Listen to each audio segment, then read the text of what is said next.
Hai, assalamualaikum teman-teman. Ketemu lagi dengan Miss Tugas. Kali ini Miss Tugas akan membawakan sebuah fakta terbaru tentang ondel-ondel. Bagaimana cerita selanjutnya atau fakta selanjutnya? Saksikan terus ya. Kalian semua pasti bertanya, ondel-ondel itu sebenarnya apa sih? Ondel-ondel itu adalah boneka besar yang digerakkan oleh seseorang di dalamnya. Nah, dari kalian pasti banyak kan kalau ngeliat ondel-ondel yang suka takut, lari, terbirit-birit, atau bahkan ngumpet. Jadi mulai sekarang kalau ketemu ondel-ondel jangan takut atau ngumpet lagi ya, karena ternyata di dalam boneka besar itu adalah manusia loh. Ondel-ondel adalah boneka asli Betawi. Makanya ondel-ondel itu lekat dengan budaya Jakarta, sampai akhirnya membuat ondel-ondel jadi ikon kota Jakarta. Ondel-ondel ternyata sudah ada sejak tahun 1605. Nah, sumber ini tertulis di dalam buku yang ditulis oleh pedagang Inggris yang bernama Edmund Scott. Ternyata dulu ondel-ondel itu dipakai untuk menolak bala. Contohnya, seperti pada saat itu adanya kepercayaan untuk menghilangkan penyakit cacar. Lalu, agar penyakit cacarnya hilang, maka ondel-ondel diarak keliling kampung. Dengan harapan, dengan diaraknya ondel-ondel, maka penyakit cacarnya bisa hilang. Nah, ternyata waktu kota Jakarta masih berbentuk kerajaan, ondel-ondel itu juga sudah ada loh. Ondel-ondel dipakai pada saat kerajaan untuk iring-iringan kerajaan. Lalu yang lebih uniknya lagi, ternyata zaman dulu ondel-ondel untuk pembuatannya nggak main-main loh.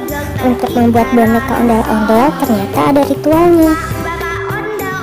Seiring berjalannya waktu, lama-kelamaan ondel-ondel ternyata juga dipakai sebagai pelengkap hiburan dalam hajatan, baik hajatan pernikahan atau ada juga hajatan sunatan.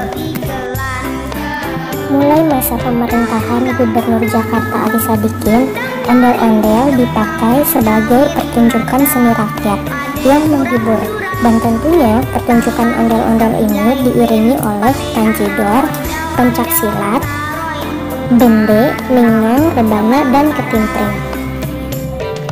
Saat ini ondel-ondel sering dan banyak kita temui di jalan-jalan, terutama sejak pandemi COVID-19. Ondel-ondel beralih fungsi menjadi alat pencari nafkah, layaknya pengamen atau pengemis. Respon orang-orang sekitar, terutama yang ada di wilayah kota Jakarta, sangat beragam. Ada yang merespon ondel-ondel yang banyak kita temui di pinggir jalan dengan positif, dan ada juga yang meresponnya dengan negatif. Orang-orang yang merespon keberadaan ondel-ondel di pinggir jalan dengan positif, mereka menganggap bahwa ondel-ondel tersebut bisa mengenalkan tradisi Betawi dengan lebih luas. Sedangkan dari sisi negatif, orang-orang yang berpikiran dari sisi negatif berpendapat bahwa ondel-ondel yang berkeliaran di pinggir jalan layaknya pengamen atau pengemis dapat menurunkan derajat ondel-ondel. Dan ondel-ondel yang berkeliling mencari uang seperti itu berisiko dapat menimbulkan kemacetan bahkan hingga kecelakaan. Kalau pendapat dari Miss Tugas sih, sebaiknya ondel-ondel difungsikan kembali sebagai alat kebudayaan tanpa harus berkeliaran seperti pengamen atau pengemis di jalanan. Ondel-ondel harus diberikan tempat untuk tampil dalam bentuk festival-festival, baik acara kebudayaan yang dilangsungkan secara langsung lewat festival-festival di pinggir jalan atau lewat event-event yang ada di televisi, yang pastinya di masa COVID ini harus sesuai protokol kesehatan ya. Nah, sampai ketemu lagi di fakta-fakta selanjutnya. Jika kalian suka dengan video ini, jangan lupa untuk klik subscribe. Sampai ketemu lagi.